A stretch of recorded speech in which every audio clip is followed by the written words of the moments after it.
Yes, my people, welcome back to AFTV. We're doing AFTV Live. We've got loads of news to talk about. But we're going to start with, you see the title there, where will Arsenal finish this season?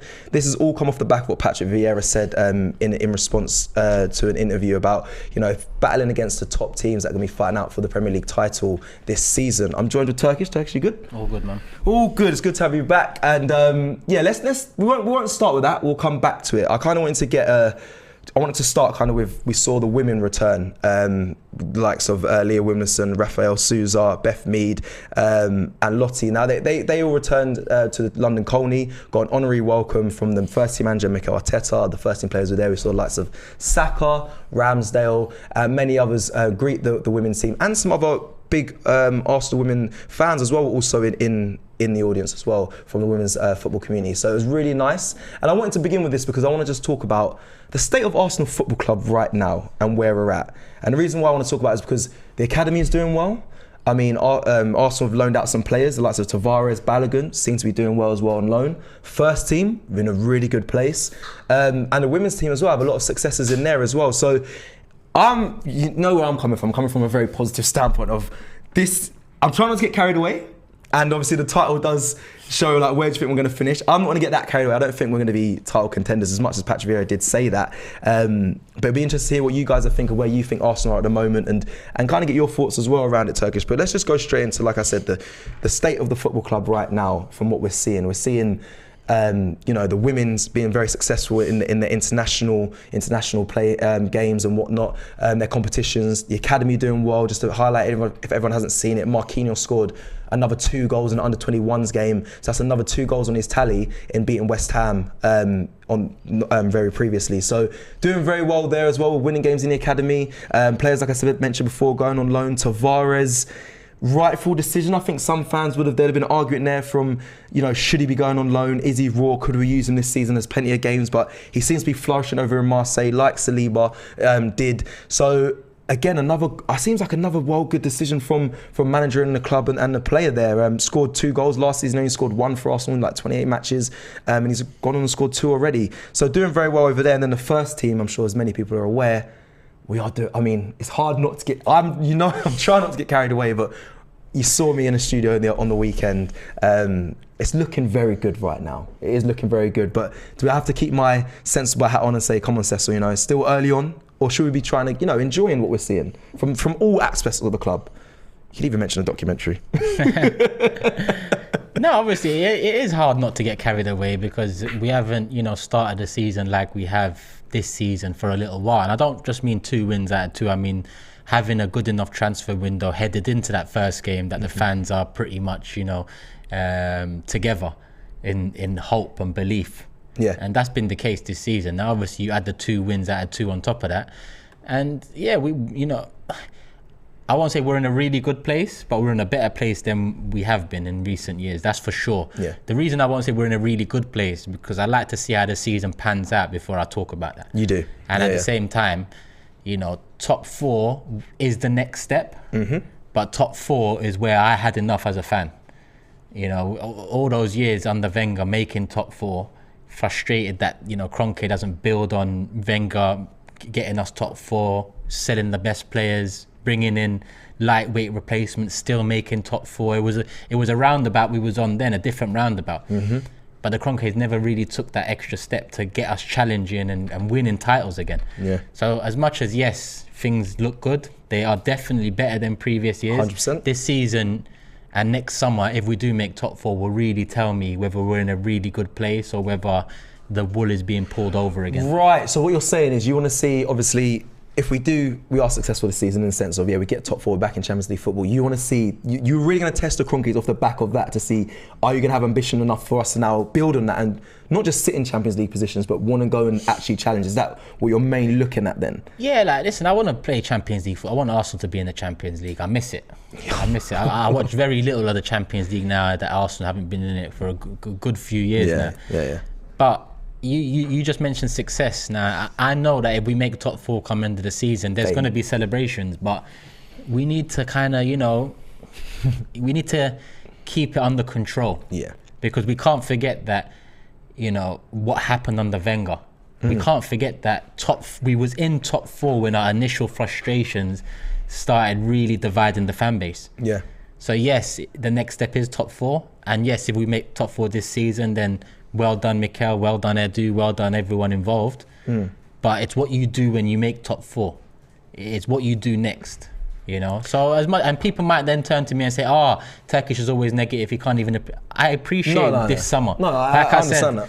Going into this season, it's the first one in a long time where we feel some sort of hope and belief. We feel ready for the season. That's probably the right word, ready for the season. It's been a long time since we felt this way. Yep. But at the same time, it's one thing being ready, and it's another thing applying yourself for 38 games and achieving something. And top 4 is an achievement because it's a next step, but it isn't success. Yeah, I hear that. Now, this is, say if we get in a top 4 position and pick up a Europa League trophy, then is that success for you there? That's a European title, and we're already in that position regardless. Would you see that's a big turning point, or will you still be focusing on, okay, after that we still need to progress? Now next season I expect us to be challenging for the title. Or what would your thoughts if that happens? I know we're speaking hypothetically, but that kind of skips out the fact of you get a Champions League spot and then next season I have to wait to see if we get more success. But if you get that all in one season, listen, top 4, that's the next step on the road to potential success. Okay. But winning the Europa League or winning the FA Cup alongside top 4, it is a successful season then, because success is about winning trophies. Now, I often look down at the League Cup, and I still do. I don't care about the League Cup. I cared a bit more about it last season because we didn't have European football, but generally throughout the years supporting Arsenal from the 90s, I don't care about the League Cup as much as Mourinho and Pep have given it new life in the past decade plus. Yeah, facts. I still don't see it as a benchmark for success. FA Cup and Europa League, yes, go for it. Yeah. And couple that up with a top 4 finish, then yeah, of course. Listen, it's a successful season if you win a trophy. But at the same time, the process needs that next step, and the next step is Champions League football. And maintaining that position. Yeah, FA Cup don't give you Champions League, Europa League does. Top 4 does. Yeah. So it's about, challenging on a couple fronts, and I'm not saying challenging for the league, but I mean getting top 4, challenging for that top 4 position, and also having a good cup run, good couple cup runs. Okay, well listen, we've got some comments coming in. Guys, make sure you vote, get your votes in as well. We're kind of discussing at the start of the top of the show the state of Arsenal Football Club and where we're looking potentially finished by the end of this season. So we've got some comments here. David Luma says Turkish is still suffering from PTSD. Rodney says Turkish, sorry you're wrong. Arsenal objective and club was to get top 4 for 10 years to pay for the Emirates. And before you answer all these comments, the last one here from Joshua says Turkish, I've been listening in for a while, huge United fan here, but can't ignore you lot. Look serious and your content is A1, bro. So yeah, there's 3 comments there directed. Clearly, you obviously talking about paying off the stadium, and that was a lot of what But Arsenal how am I was doing. wrong? How does Rodney know that that's the case? If any one of us Arsenal fans in the last year of Highbury were told that we're moving into the Emirates and we're just going to finish top 4 every single season for the next decade plus, we're going to sell all of our best players, do you fans want it? I'm sure the vast majority would have said, nah, let's just stay where we are. Yeah. So it's all, I don't know where this Rodney guy is coming from about I'm wrong. I'm not wrong. They're wrong for not building on Wenger. They literally acquired Arsenal with Wenger at the peak of his powers, Arsenal pretty much at the peak of their powers, and they just sucked it dry for the next decade. I'm sorry, but paying for the Emirates doesn't make up for that. Yeah, I know, I hear that. I very much hear that. I just got a comment here. Big up Dario Vieira as well. We have a team for top 4 with a winky face. Big up Dario Vieira, a friend of mine as well. If that is the real Dario, big up, man. But yeah, okay, that's the people getting their predictions in now. And we've got the poll. I'm not going to end the poll yet, but it is very much 3rd and 4th where it seems to be running away with the 65% of the vote. So yeah, listen, I mean, I think that's realistic. I think, like I said, a lot of these comments and this title came from what Patrick Vieira said. Obviously playing the 2 teams that will be challenging for the title. I mean, you can see that Vieira still has a soft spot for Arsenal and is very much happy with what he's seeing from Arsenal Football Club, even though he's the manager of Crystal Palace. And what a legend. Obviously I got to see him after the game and was very warm and receptive, and me and Ty both met him after that as well. So yeah, big up. Again, I'm just going to quickly read the the quote from Arsenal, the Arsenal website about the women returning, just quickly, just so you guys get an idea of where we got it from. Please go ahead, check out as well. You can go check it out on the Arsenal website. There's a nice little video for it, and I believe on YouTube. The Continental champions Leah Williamson, Rafael Souza, Beth Mead and Lottie Moy received a heartfelt hero's welcome upon their return to London Colney this morning, with the winners' medals in tow. The welcome party included our men's and women's first teams, managers Jonas Edavor and Mikel Arteta, the training staff, childhood coaches and a host of advocates from the women's football community. Is really nice, and again it really overlays how well and where we stand currently as a football club. I think from top to bottom, yes, there's a few little things we'd like to see change, but from top to bottom, what I'm seeing so far, I'm actually going to put the All or Nothing documentary also aids this in the sense of Mikel Arteta and the way he's looking. It's very nice to see from Arsenal Football Club. I think it's in a really good place. Like I said, women's team, the academy is doing well, the men's team and players on loan as well. So it is looking very good. A lot better than some other clubs, you know. Some other clubs are in some really bad positions right now, but us as Arsenal Football Club, we can enjoy. Patrick Vieira's claims, I'm just going to read out his quote as well. We're going to move on to that quickly. Patrick Vieira said, when you look at a number of points, the number of points, of course, playing against two teams who are fighting to win the Premier League is always going to be challenging, Vieira explains. Now, obviously talking about us and Liverpool. We're not going to be challenging for the title. Do you think that's optimistic, or do you think, you know what, there could be some sort of sense that Liverpool faltering really? Not obviously the draw. They've still got amazing quality. It's only 2 games in. Not going to get carried away. I don't think we're going to be challenging for the title. Let's get that clear and get that in there. But Patrick Vieira saying that, do you think that's just manager doing manager stuff and just being nice and kind like Pep does when he speaks about Arteta and stuff? Yeah, I wouldn't pay too much mind to it. He's being nice. Obviously, at that moment of speaking, we was top of the league, joint with Man City after 2 games. So I guess Vieira was leaning on that. Listen, would love nothing more than a title challenge. I'd love nothing more than a title challenge. To be involved in a Premier League title race come March, April, May. Do you know how long it's been? Do you miss having chess to other clubs? Do you miss being able to like actually give it? I know we still hold our own when it comes to rival fans, but we spoke about earlier off camera, like the days where we can be back, not on top or challenging on top. I think it'd be nice to be able to have that back, just to have some confidence. I've told people that I'm good at talking shit. I'm good at talking, but people won't know. People won't know that because Arsenal haven't been in a place where I can, confidently talk shit about other clubs. Even on the big six will tell you that. If you watch the big six, people out there that watch the big six, you'll know that over the last year and a half, the way the big six has been going, I tend to stay in the background. I tend not to talk as much. Obviously, when Arsenal lose, them men are talking a hell of a lot. But me, I just want us to get back to where we are. It's hard for me to really put down other clubs when it pains me so much that, I'd be doing that through gritted teeth, knowing that my club is not doing what they should be or keeping me happy. So listen, the big six last night, we won 2 out of 2, and a lot of the comments were saying, Turkish is really piping up now, his chest is out. And it wasn't that, it's just me asking a few questions because I feel like I can ask questions now. Do you get what I'm saying? I feel like Matisse, for example, back in Tuchel and asking for us to give him credit after drawing 2-2 to Tottenham is madness to me, because if it was Arsenal and Arteta, they'd be on my neck, they'd be on Arsenal's neck. So all I was doing last night on Big Six was asking questions, countering people's opinions. But people, because it's a change from the norm for me, I'm usually the quiet one just hosting and sort.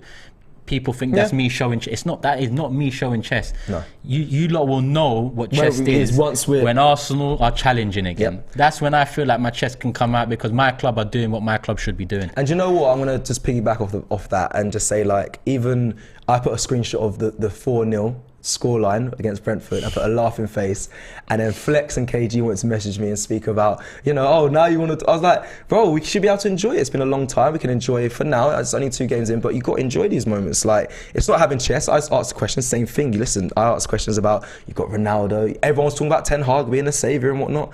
We're like, listen, right now our club's doing what we're doing, so we can have questions about it. Don't get in your feelings. This is nice. And I can't wait for the day where, maybe towards the end of this season, we're in a good cup run, or we're sitting in that top 4 position, comfortably and secure, that we can have a bit more chess. Yes, that's not success, but it's definitely progress, which allows us to be, on the path to where we should be, and then give some of these fans who haven't had the cussing that they deserve some of their licks back. There's years in the back pocket. Trust me. Trust me. I hope we get it a lot, and fans get it a lot. We get it a lot, so we have to. I hope I'm still on YouTube when Arsenal are back at the top, because I'm telling you, there's fans out there that I've got receipts for.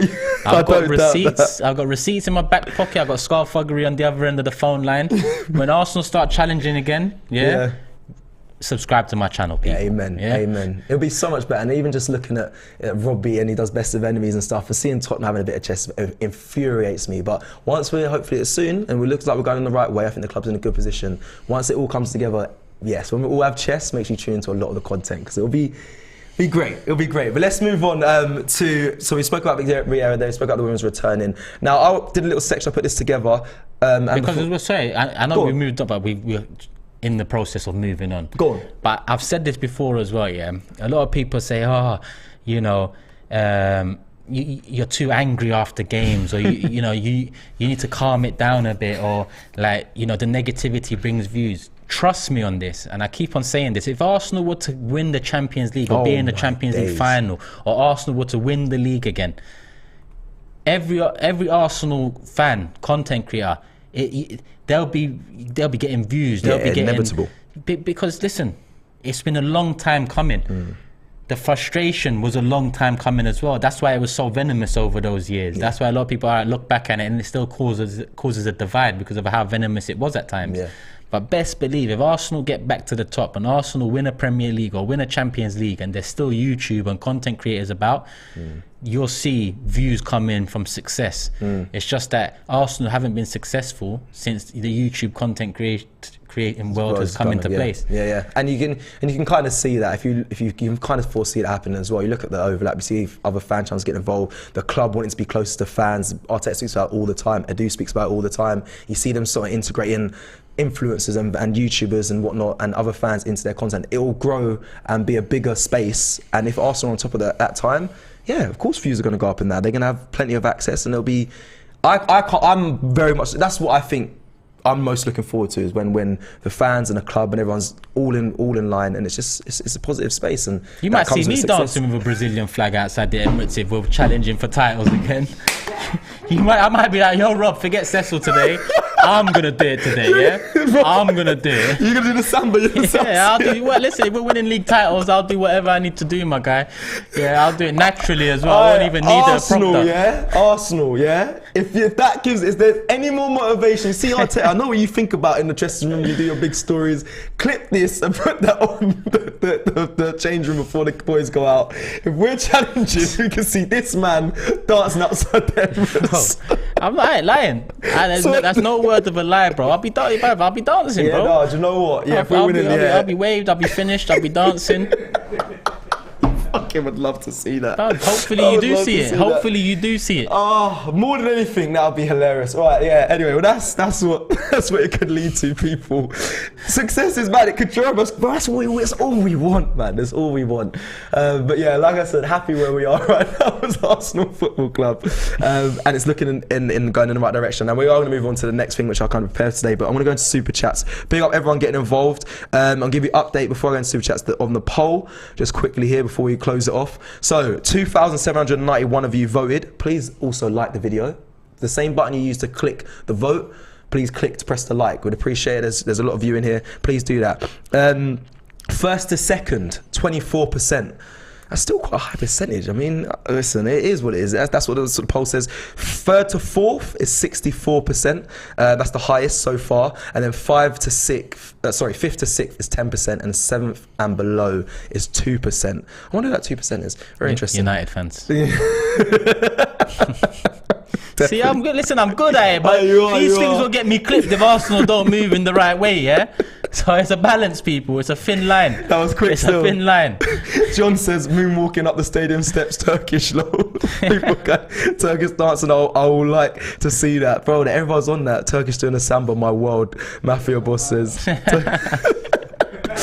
got him going crazy. But yeah, okay, so that's the poll though. Third to fourth. I still like being the underdogs. It's a really bad mentality to have. I still think we might finish around the same place we did last season, so fifth. But I think we'd have a good cup run. I don't know what it is. I just feel like Arteta's really gonna. We have a team for the league, built for the league, but for some reason in my head it just feels like maybe it's because I want a European Cup so bad. It will do really well in Europa League this season. I think FA Cup we'll have a really good run as well. Maybe probably go all the way in one of them. I don't know what that is. It's just that's what I feel like is going to happen. But yeah, but third to fourth is the winning vote so far. Let's go to super chats because I see them flying in. Big up everyone. The poll can be down. We're going to bring up another poll very soon, guys, so stay tuned with us on this live because you know me, I like to get interactive with you lot and there's more to talk about. Okay, so super chat here from Miles Smith says, the spirit in the team and the club looks really positive right now. We're playing with real purpose. We should aim high and go for second. I like that mentality. I mean, I just know what the Premier League, how tough Premier League is and the challenges it faces and how good some of the teams are.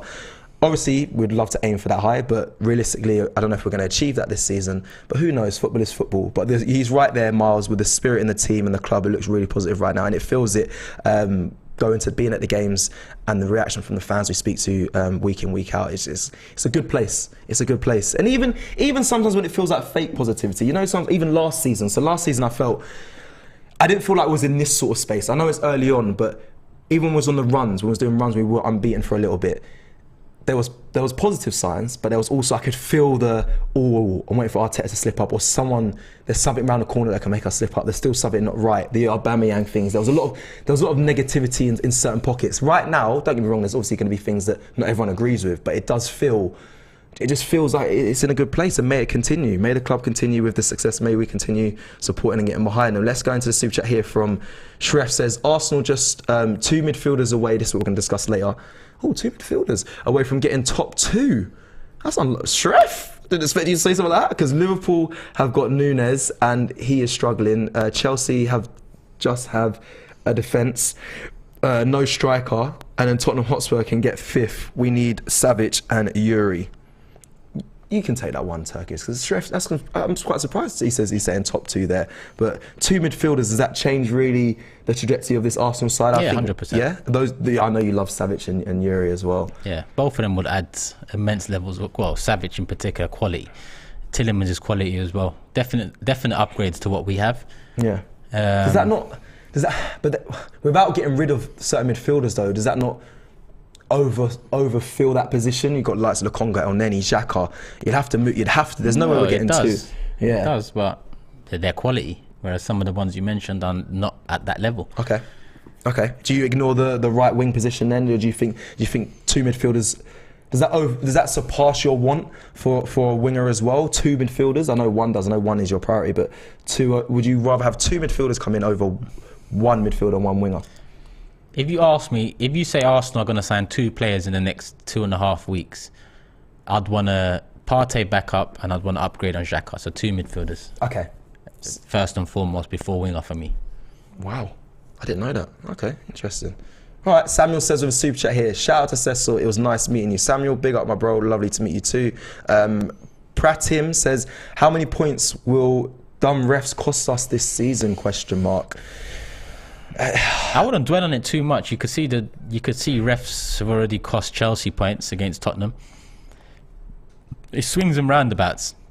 I know Arsenal have been at the back end of some horrific decisions from referees over the years, but refereeing standards in general are poor. Yeah, I know at times we can feel like there's a vendetta and we feel like other teams get let off lightly, and at times it does feel like that.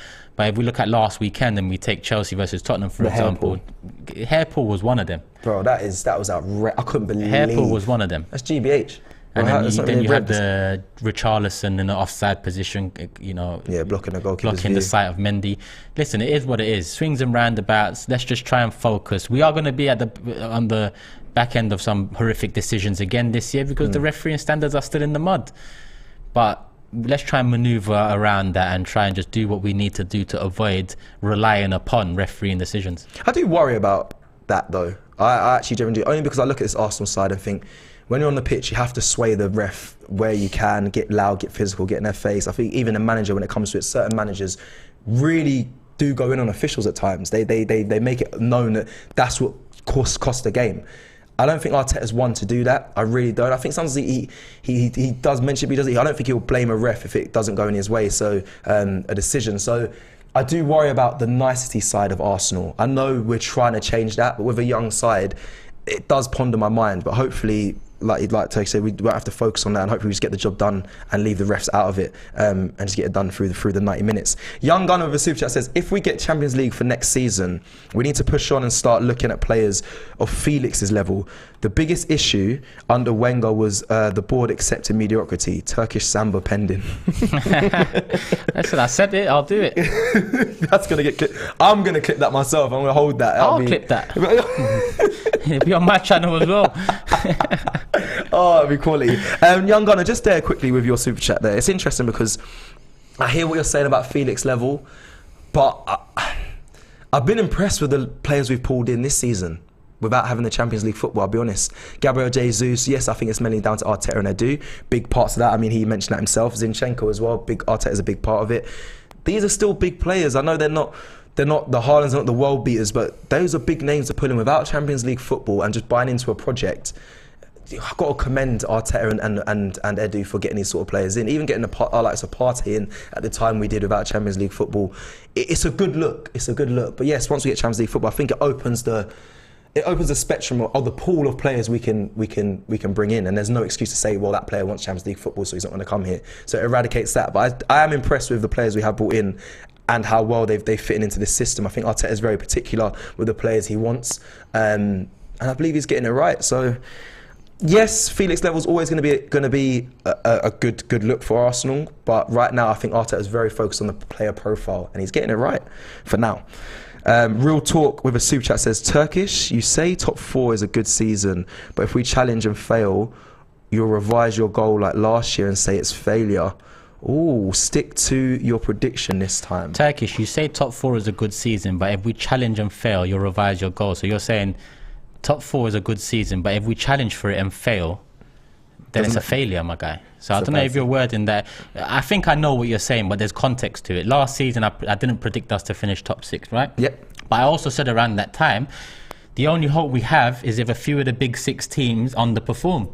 Who underperformed out of the big 6 last season? Man United. Chelsea, Tottenham. Yeah? 2 of them sacked their managers halfway through. One of them had their 100 million striker talking in November about missing Inter and all of that. They was all in a mess of their own. So that gave us that light at the end of the tunnel. In the end, we didn't achieve it. So yes, it feels like a failure. Let me touch on the 2015-16 season. Did anyone? That was the worst. Did anyone in 2015 going into that season say we're going to win the league, or even predict we're going to challenge for the league? Hardly anyone did. But guess what? We finished just behind Leicester, and it was a failure because you look back on it and all of the big 6 sides underperformed. Yeah, that was the year to win it. So it's about adding context to it as well. And listen, at the end of the day, last season, I didn't think we'd be top 6. But if you told me at the start of the season that Tottenham are going to sack their manager a few months in, United are going to sack their manager a few months in, and Chelsea are going to be in turmoil, then my prediction would have been, I guess, a bit more better informed, better placed. No one knows what's going to happen come the season. Yeah. So you have to add context to it. I'll be honest, yeah. You went around the houses for that answer. If we don't finish top 4, no, he didn't word it right. I'm sure he didn't word it right because it's not making sense. Because I'll be honest, if we don't finish top 4 this season and we just bail out of every cup, that's a failure. Like third season with Mikel Arteta. I mean, the quality of players we have, how well we started the season and whatnot. If we don't finish top 4 this season, off the back of last season just missing out, the natural progression is getting in the top 4. So if we don't, that's a failure, in my opinion anyway. 100%. He's just trying to be smart, man. No fucks given. With a super chat, I like that name. And big up everyone sending super chats, really appreciating it. If Tavares scores again, sorry, I shouldn't laugh. Send Pepe to Marseille. I shouldn't laugh. Sorry, that's poor for me. But Pepe's got a year left next summer. We need to be selling him. Yeah.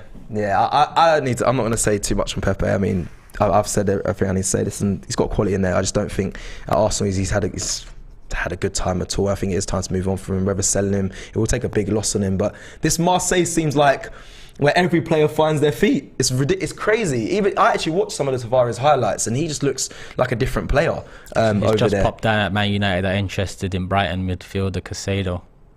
Oh, okay. And that might be on Twitter already, but it's just popped up on Sky Sports. Interesting. Well, we can talk about United in a bit. KD, big up KD with a super chat as well, says we need a centre, defensive mid, a cam, and a right wing striker if we are serious. That is a lot. I think we'll get. I actually thought we'd only get one more signing before the end of the window. I'm now thinking if we get 2. Why are you thinking that though? Because bare people are asking about 2. Yeah. And I saw some reports saying, Eddie, you saw him go away to Spain and stuff. I don't know. I just feel like there's still more business to be done, and I feel like they believe that as well. I don't think it's just us as fans that want more business. I just think there'll be 2 instead of 1. I don't see 2 at all. Do you not? I barely see 1. No, I believe 1. Definitely 1 more before the end of the window. You don't think 1? You say definitely, but I don't. Nah, dude, man. There's still two and a bit weeks left, Turkish. You don't think? And in general, it takes 2 and a bit weeks for us to get a deal done. I think we'll get 1.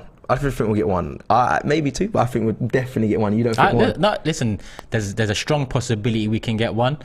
But I just haven't seen the links pick up yet for me to really, truly believe. Maybe the start to the season has kind of taken their attention away from further reinforcements. Yeah. Which is a worry in itself. Listen, under this ownership, we've started seasons underprepared, and when shit hits the fan, this ownership has acted, right? Yeah. So that means they actually look into the first few games before the transfer window closes, and they make decisions based off of that as well. That's facts, because they've done it in the past. Not once, not twice, many times. We've started the season underprepared. We lose a couple of games. We underperform. We go buy players. But this is different. This is different. We're prepared. And it's a bit. But the winning now can make them think we don't need that extra player. So if Arteta and Edu go to the board and say, listen, I want to sign this player, do you think they're going to be like, yo, look, everything's fine? Potentially. Listen, Arteta's alluded to one more player coming in. Edu's alluded to one more player coming in. I expect another player. We all expect another player. But in January, Arteta said you need to maximise every window. And we didn't buy anyone in January, and we left with a weaker squad. I don't put that on Arteta. I look at the ownership and the board, and I think he was probably held back. So if Arteta and Edu have both alluded to one more player coming in by the end of August, if it doesn't happen, then I can only assume that it didn't happen because the ownership are holding back because of the success we've had in the... Yeah, it has to be because of them, because I disagree in a sense that I believe now the board trusts Arteta a lot, just with his decisions. I mean, we saw it from the All or Nothing, the Aubameyang decision. I think everything he's trying to instill, it seems like it has been part of his plan. Even some of the players mentioned it. It's like he says things are going to happen in the game, and they happen. It seems like he's so in tune with what's going on that the board will trust him. So, yeah, if we don't see another signing come in, I mean, it's only being blocked by, because there's no Aubameyang trying to get him out. There's no trying to get rid of anyone off their wage book. It has to be. It could be down to them trying to move some players on though. Like it could be that. That could be an excuse though. If they really want to get a player, they can go out and get him. But that could be something they might be saying, we need to get rid of Xhaka, we need to get someone off these books because we can't afford to bring in another player. Well, they can afford, but they don't want to do it. It'd be a welcome change to see us winning every game up until the end of August, and a few days before August window closes, we sign a player. And going into that Man United game at Old Trafford, we've got another new player in the books, maybe making his debut. We haven't done something like that before. That's showing ambition. That's true. That's actually building on it's not success, but that's building on good solid foundations. Yeah. Okay, listen, big up everyone in the comments as well. The super chats are flying in, I can't even keep up. Thank you everyone for joining us. I sound like I'm ending the show, we're still carrying on. Don't worry, I got a comment here from Cornbread RL says, Cecil and Turkish, thoughts on the schedule in October? We play Tottenham, Man City, Liverpool and Chelsea at the beginning of November. How many points would you expect to get out of that month? The reason why I'm bringing this up is because I've got the October schedule here. I was going to go through it and just see, because I haven't looked that far ahead, so apologies for that. I haven't looked that far ahead into the October schedule, but here it is. We have the North London derby on the 1st of October. I did know that actually. A week and a bit later, we take on Liverpool at home. Then Leeds away. Then Man City, I know you did kind of mention this, and then we've got Southampton away, and then Nottingham Forest at home. That October is actually it's very peak actually. It's very peak. It is what it is. You got to play all these teams twice every season. Yeah, but that's We all have runs like this. We do. I know Palace has got a mad run. There's a lot of clubs that have a mad run at the moment, but that's what I'm more worried about is they're all home games, which is good on one hand if you get the results, but if you don't, and the second half of the season is all away games against Tottenham, Liverpool, and Man City, yeah, that's when it could get peak. But that's a great way to look at it. That's a great way to look at it. Points wise, let's go for Turkish: Tottenham, Liverpool, Leeds. What's that? 3, 6, 9, 12. 3, 6, 9, 12. Do you want to go to Southampton? No, we won't go to Southampton. We'll do Tottenham, Liverpool, Leeds, and Man City. They're the 4 games in October from the 1st to the 20th. At home, that is a very good point that you mentioned there. They're at home, and it's a worry if you don't pick up points there, especially if you have to go away to Liverpool. Going away to Tottenham as well, we saw what happened last season. I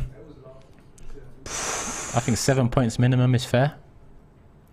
Yeah, I expect to beat Tottenham at home. Have to. There's no other alternative for that. 2 wins and a draw from those 4 games. City will be tough. Beat Leeds and a draw. So you expect 2 wins and a draw from those 4 games. So that means you're saying a draw at Liverpool City versus Liverpool Not City. But yeah. Liverpool City. Yeah. Yeah, I think people in the comments, let me know. There's a four games. There's Tottenham the 1st of October, Liverpool at home. They're both at home there, Liverpool and Tottenham, and then Leeds away, and then Man City. Turkish said 7 points, and I think that's fair. Out of the 4, looking at Liverpool now, obviously they've just drawn 2 games against Fulham and Palace. So if we're predicting that game from now, there might be a lot of fans that are saying right now, Turkish draw, we can beat Liverpool. But let's look at their form going into that game. Let's see if they turn it around now. Because the Liverpool we've seen in the first couple of games, it's not the same Liverpool we've seen in recent years. Is that because Mane is such a big loss? Or is that because, they haven't integrated the new signing as well as they possibly could have? And now he's off, 3 games for a red card? Yeah, red card, yeah. So you never know. Yeah, it all depends on their form coming in. But obviously, looking at it now, Liverpool don't look in the best place. But it's too early. When are those games? October. Yeah, still a lot of football to be played from now. And still got the end of August to finish off, and then September as well. But listen, October. I didn't thank you for that. I think it's Cornbread was his name. Thank you for that comment, because that is interesting. I wouldn't even notice that until you mentioned. That's a tough October, I must say, and that's kind of before the World Cup kicks off as well in November, early November. So. Those will be quite vital points. I'll be honest. Some of them we have to pick up some points there because you don't want to go into the World Cup with a run of losses. So it's going to be very interesting how that is. And just quickly on that Núñez thing and him getting a red card, teams are going to target that. They're really going to target that. They're going to stick it on him and try and make him lose his head. So that'll be interesting to see how he comes back off the back of his red card. Again, let me go back to the super chats because we are getting in loads. And like I said, thank you everyone as well for joining and sending them through. Big Gunner Boy says, I think Arsenal had a great window, but we still don't have the midfielder that we need. Very true. I still think that may be to come. Real Talk says, I meant if we challenge for the title and fail. So what was his? So let me go back to the super chat. Turkish, you say top 4 is a good season, but if we challenge, I'm assuming for the title and fail, you'll revise your goal like last year. So if we challenge for the title against Man City and Liverpool and fail, then how can you look at that negatively? But again, I'll lean on 2015-16. If it's Leicester first and Arsenal second come April this year, and we fail to surpass Leicester, then of course I'm going to look at it like, listen, all these big 6 teams have flopped. And we failed to capitalise. So you have to put context to it as well. But thank you for clarifying what you meant. No, but thank you for clarifying because I was confused. And that makes more sense than what you're saying because I thought you meant fall out of top 4. So yeah, let me just see. Owen Campbell says, I would implore Arsenal fans... Okay, I would implore Arsenal fans to be happy, but just don't get carried away. We need to stay level-headed and just take it a game at a time. And yes, that's we 100% need more signings, or it will be trouble. How many more signings though, people? Because I hear what you're saying. We're going to rank the window so far in a second. There'll be a poll coming up once I bring up some graphics to come your way. But how many more signings? Because yes, we're going to need more. There's going to be more fixtures and whatnot. But can we demand 3-4 new signings with what we have so far? I expect 1 more to come in. Yeah, 2 would be... Listen, we need more than 1 more player in the squad. I think we need 1 more improvement in the starting 11. And if we're talking the squad, then a few more needs to get mentioned. But to be fair, 2.5 weeks left. It's only going to be 1 max we get in. Yeah, I hear that. Okay, KD with super chat says, imagine this CNT. If we get 3, unlikely, but we can have an advantage over others and also help in a cup run. Maybe upset someone and finish top 2. Imagine this sometimes. If we get, it might be 3rd, unlikely, but if we can have an advantage over others, also help in a cup run. Yeah, if we get 3 more players from now until end of August. Is that what we're saying, players? Yeah. Yeah. Then of course your ambition rises, hope, belief, it all rises. You know, we're debating whether we're gonna finish top 4 right now. If we sign 3 more players, I think we should be a lot more confident about it. Yeah, I think yeah, it depends on what people think is the thing that's going to let us down this season. Is it going to be depth? Is it going to be the fact that, you know, we're playing in Europa League? I think that's a big worry there. See, someone said, did you put context to your predictions? What a stupid comment. Turkish, did you put context to your predictions? Just accept it. How do you put context to a prediction about something that's going to happen in 12 months? How do you do that, mate? How do you do that? And like I said, when I predicted last season that we wouldn't make top 6, I said it will take massive failures from the big 6 side for us to have a sniff. And that's what happened in the end. The sniff wasn't enough. But how do you apply context to a prediction? That's like saying, here's the lottery numbers. I'm going to do this for Wednesday. But what about the context? How do you apply context to it?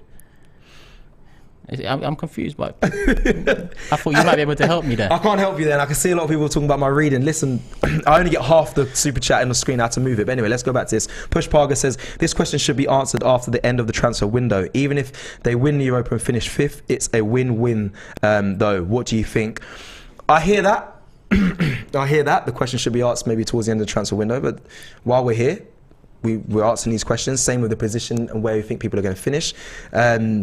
That's all come off the back of what Patrick Vieira said, that we'll be challenging 2 teams challenging for the title. That's why we're having this conversation here. So yeah. Manprit says, I'm praying we get Savic. I see a lot of people on this Savic hype as well. I know you're a big fan of him as well. Pratim says, Mikel Arteta will use Spanish folklore to get dollars out of JK. Josh Kroenke. Spanish. You thought you meant JK Rowling, innit? I was thinking, you know what I was thinking, yeah? I thought we went, because I was reading the MA, I was like, right, let me think, I thought it was Martin, I was like, no, I'm okay, Mikel Arteta. Then I was thinking Spanish, I was thinking, what the hell is that? I was like, folklore is like cool.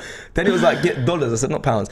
And then it said JK, I thought it said joke. I thought it was get dollars out of joke. I was like, bro, is he trying to ban the man? Or he's just JK, but Josh Kroenke, but yeah. Listen, Arteta's away with words. Drives me crazy with super chat says, don't forget the rules between foreign and homegrown players. This is likely to be the reason another foreign signing won't happen in this window. Potentially. I haven't really looked into the homegrown, but off the top of my head, Ramsdale, what is it, 8 homegrown? Ramsdale, Holding. We haven't got many. Saka, Emil Smith-Rowe. Saka, Emil.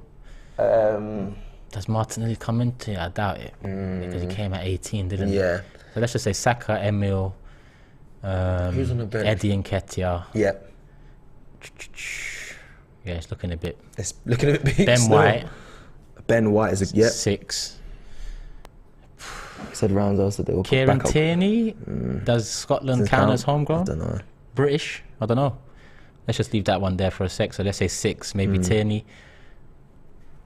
Who we got in the midfield? We ain't got no one in the midfield. No one. There's no one. So it might be. It's on the cusp then. That's true. So I thought I haven't looked at it properly either, but I don't know. That's a good point for any home. Martinelli, Saliba. People are saying Saliba's been here for. Yeah, he's been here for a while. To be fair. Nelson. That's definitely one. Maitland-Niles is another one, but I guess these are the men that need to. He's going to be probably moving on. Need to go. Yeah, I was more so naming the ones that we want to be a part of this season. But yeah, it's on the edge. It seems like it's on the edge. So okay, interesting. A lot of these players will be moved on as well. The ones that kind of are homegrown, the Bellerins and Maitland-Niles and all that. The ones that that are kind of in the squad there, we're looking to kind of move on. I'm assuming. So that's looking a bit techie still. But I haven't really seen us linked to many English players. I mean, there was interesting. There was the Bowen links, but anyway. Says, don't forget Bellerin. Don't remind me, my guy. Don't remind me. So I saw comments said, Kwame, bro, I saw Cecil the train this morning in the blue tracksuit. He ain't wrong. He ain't wrong. Anyway, listen, I'm gonna keep going through super chats because the show is moving. It's moving a lot faster than I expected. There's a lot to go through. There was a lot to go through. So let me just quickly get back to where we were with the super chats as well before we get into the last kind of section. Ibby B. There was a super chat that got retracted from Oman, so big up Oman for the super chat. I don't know why you retracted it, but big up. Ibby B says, Saliba reads the pass 10 seconds before it happens, so calm. Would you like Gabriel to be similar or prefer both CBs to have different qualities? I like having centre-backs with different qualities, in my opinion. It makes it difficult for strikers to play up against. They can't. One that reads the play well, it is always good to cover round, and when you have someone who's aggressive and more physical like a Gabriel that can rough up a player, be man tight, and then you have someone that reads the game well like Saliba and can cover round, I think that's the best mix for a centre-back pairing. You see the likes of Ben White, I mean, I'm not going to get too gassed on what we heard from All or Nothing about could be the best centre-back in the world. I'm not going to go that far, but he does read the game very well. I think he's very different to Gabriel. I think that's why they paired so well together, but you have to have one centre-back doing different roles, one each doing different roles, whether it's reading the game or going tight, because if you have both trying to read the game and read a cut out of the pass, that can get sloppy if you have a dangerous front three.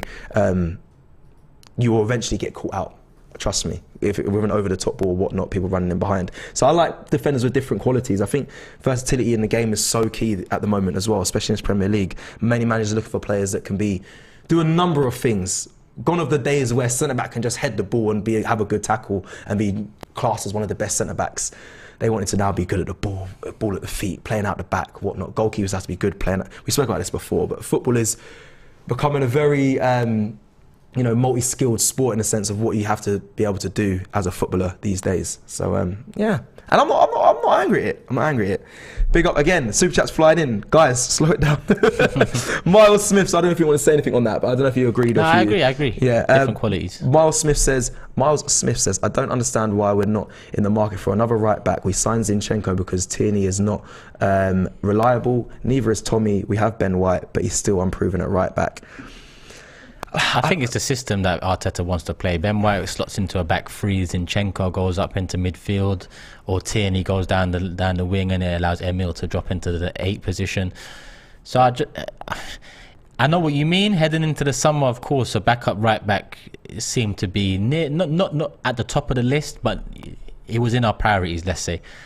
But if you take Ben White, for example, slotting in as the inverted right back, and Zinchenko's good start to his Arsenal career, and I'm not sold on Tommy's injury issues yet. I gave Tierney a season. Yeah, you did. You gave him a big blow. Yeah, so I'm going to give Tommy the same. He had last season. It didn't end great. The injuries are a cause for concern, but this season showed me that concern is eliminated. And then we focus. Look, we've got Bivner and Coffee as well, so very true. We've got a good young right back on our hands. The Black Caesar 83 with a super chat says, if we get near maximum points before getting to it, that's a rough patch. Top 4 is still about the games you should be winning. Just quickly there, we back? Yeah, we're back. Apologies. There's some technical faults, some technical issues. Audio. Is it all clear now, people in the chat? Let us know if the audio is back. Okay, perfect. Just to go back then on Black Caesar's 83 super chat there says, if we get near maximum points before getting to October, I'll be willing to accept a rough patch. Top 4 is about the games you should be winning. Yeah, makes a good point. Very true, very true. Olu with a super chat, thank you very much. I'm just trying to fly through these because I have one section that I've prepared. Wow, there's a lot. Big up everyone. Bro. There's so much here. Sorry, Liberty says, City and Liverpool smash you at home as usual. Woo! Thank you for the super chat. The real focus with a super chat says, we need 2 signings minimum, but like Turkey said, it's only going to be 1. I'll be surprised if it's any more. But will people be angry at that? Will you be annoyed if it is only 1? I don't think there's any need to be. I'm looking at the games. That's the only thing that can really sway my emotion. Okay. Winning games, losing games. Okay, so you won't know until we get through those games and you say, there's a problem because we haven't got depth in this position, we should address that in summer, then no. But okay, I hear that. But I think 2 signings, I understand that. But if we get 1, with what we've done so far, I wouldn't be too angry. It all does depend on if we get through the fixtures. Yasavi says, your thoughts on Callum Hudson-Odoi? What did you just say? Callum Hudson-Odoi. I thought you added a Z into his name somewhere. You put a Z in there, didn't you? He says, what did this guy say? I hear end the stream. I said it so fast. Well, end the stream now. Hello, Hudson-Odoi. That'll be rough. Callum Hudson-Odoi. I heard a couple Zs in there, not even one. Callum Hudson-Odoi. I mean, I'll let you do that. forget him, man. All right, cool. Forget Next him. one. That's just Homegrown, no? Someone's maybe seen Homegrown. Chelsea fucked up giving him that contract and that money. Baby Shady says Harry Kane is a muggle. Ibby B says United away. I will always never kill them off. Now this is one thing we spoke about this off camera, guys. Yes, they're going through turmoil at the moment. Yes, they look terrible, but for some reason, you just can't go for these next couple games. I have chest, but as soon as we get to United away, obviously because of history, you just have a thing where that might be the turning point for them to be like, oh, this could be change the narrative this game. So I'm very worried to get too confident when it gets to United away, but hopefully before then we've got enough points to be comfortable. But I don't want to get too carried away because I know they are going through turmoil, but I worry about them, like you said here. If we make a statement there, it will be massive. I think if we continue to win our games and we win there, let's just have 15 points heading into Old Trafford. Exactly that. Brian with Super Chat says, other than centre mid, Savic and Yuri, do you think we'll need another signing elsewhere? Also, top four is definitely not a shout this season. Great show, lads. Also, top four is definitely not a shout this season. Great show, lads. Thank you, Brian, for the Super Chat. It's not a shout. What do you mean by that? Can't help you, mate. I love having you on the show. I'm trying to work it out, yeah. We try and work things out together, yeah, and we're just, guys, this is what life is about. But yeah. Sorry, do you think we'll need another signing elsewhere? Yes, I still think we need an attacking winger, right winger. Depends what we do with Pepe, but I don't expect Pepe to be here by the end of the window, and I don't see any links for him to leave, but I really don't see Arteta have him around this season. And the reason why I say that is because not that he's not going to become a poison, but that's really harsh. That sounds really harsh. But I just feel like he's a player that he's a confidence player, and I think Arteta likes the change room to be all thinking the same way, all happy, all smiling. He says it in the documentary, the bench, if you're smiling and happy, blah, blah. I think Pepe goes against that. So I don't expect him to be here. And if he isn't, then we're going to need a replacement because we need Saka to have a cover. I don't think Marquinhos is going to be making a step up anytime soon, even though he's doing very well. I know he plays on the left, but he could also be deployed on the right.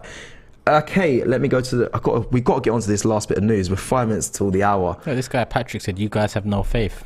What do you mean we have no faith? Some weirdos about, man. No faith in what? I don't understand. I started the show saying Arsenal in such a good place. I'm so buzzing to be an Arsenal fan. Everything's going really smooth from top to bottom. What do you mean no faith? Even I ain't said much negative, so I don't know what's going on. But sometimes people hear what they want to hear. Guys, sorry, my attention gets taken away by nonsense sometimes. Come on. We're being very, very, very. I'm not even being fake. This is good. I'm very happy with Arsenal so far, and so Turkish has been the same. Oh man, you lot asking. Our man with a super chat says, you lot are asking for too much right now. If we don't get any more signings, it won't affect me with how excited I already am. Chill, people. We are the future. Whoa, you're not asking for too much right now. I don't think you can ever ask for too much. You're not asking for too much right now. If we don't get any more signings, it won't affect me with how excited I already am. Yeah, excited. Okay. Chill, people. We are the future. How about let's be the now? How about that? SKL says, in my view, the ever talked about Xhaka upgrade will be Xhaka himself. He has improved, will continue to improve, and then the newfound love he is feeling from the fans will give him the wings. Ain't that right, Turkish? Red Bull gives you wings. I don't know about anything else. What did he ask? In my view, I zoned out when I heard Xhaka talking about Xhaka upgrade. Everyone keeps talking about a Xhaka upgrade. Everyone's talking about it. We need a Xhaka upgrade. But he's saying, Xhaka will be his own upgrade. This new position he plays in, the fans behind him, how close they get into with him, will give him the wings to be. Yeah, he's not short on chances, is he? So it is up to him. Right, I didn't think you would say that. Yeah, what do you want me to say? Continue moaning about every single day. Yeah, I thought you'd say, I want that. I need that upgrade from Xhaka. Yeah, but he could be. That what he's saying. But reinforcements in other positions, hopefully, is enough to get us top 4. Right. Okay. No. But in the end, we'll see. Yeah. That's very fair. Haslington, big up everyone as well. Again, I keep bigging you guys up. Please like this video. There's a lot of you in here. A lot of you are getting involved. Haslington Hazenton says, not an Arsenal fan, but are you guys concerned that you are playing too well too early? With the World Cup coming up, are you scared of a possible burnout of your key players, aka Jesus and Saka? Listen, last season I worried about a burnout from Bukayo Saka the whole season. Some people say his performances dipped. Yeah, they might have to his level, but he still held out the whole season. I think with the recruitment of Gabriel Jesus and Zinchenko's, we have a bit more depth. Yes, we potentially need more, but I'm not worried. It's been a long time since me as an Arsenal fan has gone into a season confident and enjoying what I'm seeing. I mean, winning our first 2 games, I know that probably sounds basic to certain people, but for me that's a massive. I haven't seen that for a long time. We're looking probably to win our first 5 with a run. Fingers crossed. With Bournemouth this weekend, I expect to win. I don't feel worried about a burnout. I worry about, yes, cup competitions. Arteta always worries about Europa League as well. He said it is a struggle when he was in it, and it did affect the players, but it's not my main concern. And your question it makes most surely it's better to go into the World Cup having your squad flying, points on the board, in a good position, rather than going into the World Cup, we're 7th, 8th in the league, and that same burnout happens, and in January we're looking to fight back. I'd rather be in a position to fight off than fight back in January. Yeah. What you're asking me is, would you prefer to just go over last season again, or take what's going to happen, whatever could happen this season? I don't want to have those 3 bad starts. And every club's got the same problem. Yeah. World Cup is for Chelsea, for everyone, Tottenham, City, Liverpool, United, all of us. Leicester, whoever. We've all got players in international squads. Exactly, that's the same for everyone. So no, I'm not worried. I'm actually, like I said at the top of the show, I'm very happy with where Arsenal are at the moment. Carrying on, Owen Canwell says, Turkish, a few weeks ago I asked you, is it risky to want players you haven't seen before, referring to Martinez? Look at Frodo now, can't believe the hype. That's for you, my bro. It is. Listen, when we was first, I think I was doing a live with James when the first link came in with Martinez, and afterwards I'd done a bit of research profile wise, and he looked like someone that would aid us in terms of an inverted type of fullback situation. He's gone Man United and he looks a mess, taken off at half time. He doesn't look built for the league, he doesn't look tall enough, but at the same time everyone at Man United looks a mess. Everyone doesn't look like they got quality. So it's very early to judge, but I'm more than happy with what we've done, and I'm not really worried about what we've missed so far. Okay. Just to put a last little poll in the chat to kind of round up before I read through the rest of the super chats. I want to put a poll saying, how do you rate the window so far, the transfer window? Some can please comment as well if you think it's too early to rate it. Some put your response to say, if 2 more signings might make it this, or 1 more signing might make it this. But out of 10, where do you rate the window so far? Because I want to just get a gauge of where people are at. Is it... I'm leaving production to build this. Apologies. How do you rate the window so far? Before we go through the last super chats, I'll let you guys set up in the poll. So you'll see that in the chat, guys. Or you can put it in, or you can just comment yourself. Some people saying 6 already. Sid Half says, mid-season when other teams have figured out Arsenal, how will Arteta play? That's what I'm looking for. We'll see. Yeah, I can't really. That's the answer to that. We'll have to see. Oh, we don't even need a poll in the chat. We don't need it. People are getting their comments right now. Perfect. Oh, people are saying it's coming. TV says it's all about being consistent, unlike last season. No, 100%. I think. Listen, that's what it comes down to, is consistency. But again, like that super chat says, I don't think I'm worried about us shooting our shot too early. I like that what I'm seeing, and may it continue. I think consistency is not the only thing, because we was quite consistent last season. Like if you look at our, what was it? We were consistently inconsistent. October, November. Was it October, November? No, it was November, December when we broke into the top 4. Actually, no, it was just after those away games we lost. United, Liverpool, Everton. We had a little run after those where we beat West Ham, we got into top 4, then the new year started, and then it was a bit of a mess, and then from mid-February, early March, we went on another little run. I think the difference is we need a fear factor back, because even when we were winning games week in, week out last season, heading into Tottenham, heading into Palace after the international break, we was winning games, but there were still question marks over us in terms of they're winning, but we're kind of all surprised that we keep on winning. because there wasn't that one outstanding player. There wasn't that fear factor with Arsenal. Now I think we've got players to bring that fear factor in. Yeah, let's not forget we weren't winning games comfortably as well. Nah, We were doing yeah. runs. It was very low scoring games, 1-0s, 2-1s. Yeah, that was kind of really it, and a few draws. So let's put that into context as well. I think this season you see a killer instinct from Arsenal. Drives me crazy. With a super chat says, should the Amazon doc have been called All or Pepe? Now, but I liked what we said in the review, and it was like, what's the arc of the end of it? Because it ended so badly. How are they what arc are they going to go with for the positive light? You said the Eddie Nketiah story, and that is what I think we're going to see in these last episodes coming out this Thursday. They'll really dive deep into that. Maybe Pepe as well, but no, actually no, probably not Pepe, because there's not a positive arc. Like I said to you before off camera, there's not a positive end to that story. It would be definitely the Eddie Nketiah, him coming in and getting the goals towards the end of the season. That's why the Tavares stuff cut off in the second part. In the first 3 episodes, there were Tavares moments and we need to kind of get through to him. Yep. But then the next 3 episodes where the big moments happened with Tavares getting subbed off and whatnot, it kind of got washed over because there isn't a happy ending to that story. True. That's why I just feel like Eddie Nketiah will probably be the last couple episodes, the saving grace in terms of positivity. That's what it'd be. KD back with a super chat says, Turkish is savage. No wonder he likes savage. I like that. Manpreet says, Xhaka is 1 mood swing away from a red card, and Partey is 1 injury away from the end of our midfield. Another CM is a priority. That's the worry. He says. And he's got it spot on. And I believe that is us coming to the end of our super chats. Now I'm going to go to the poll here. I think one guy said, he goes, look at RJR says, this is a terrible poll. Thanks, mate. Nice and positive. There, right here, RJR. And then people are saying 7.5, 7, 7. And do you know what? The reason why I had to put this in the chat, because a lot of people are saying, look, we need 1 or 2 more signings. But how do you rate it so far? Oh, wow. With what you've seen. My stream just refreshed, so bear with me 2 seconds. But so we got 858 votes so far. 70% say 7 to 10, which is very good, very good. 4 to 6 is 16%, and 1 to 3 is 4%, and need more signers is 10%. Guys, get involved in the poll on the chat. 7 to 10% is more average 8. Because everyone's putting 8. Everyone's putting 8s. Okay, yeah. So a lot of people putting 8s in the chat. So that's kind of the average there is the 7 to 10.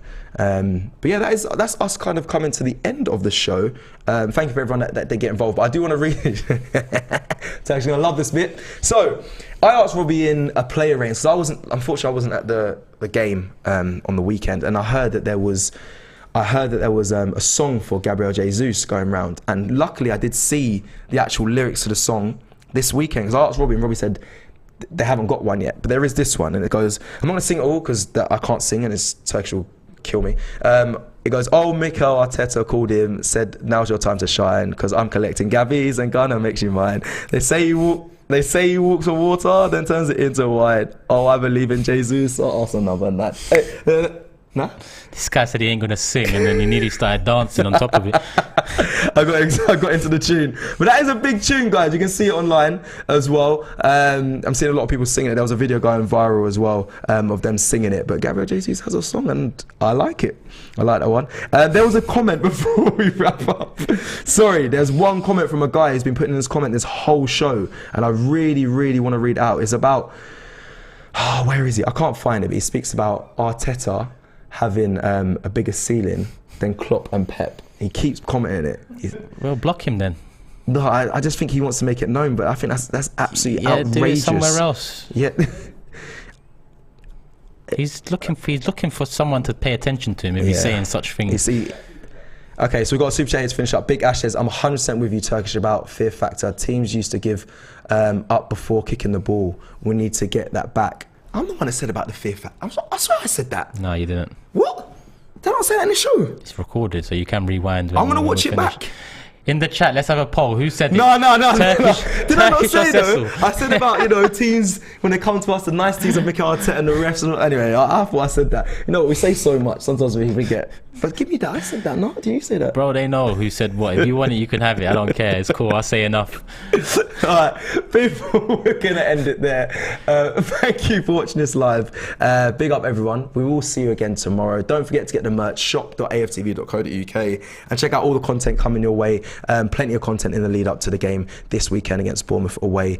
Thank you all for watching, and we'll see you again very soon. Peace.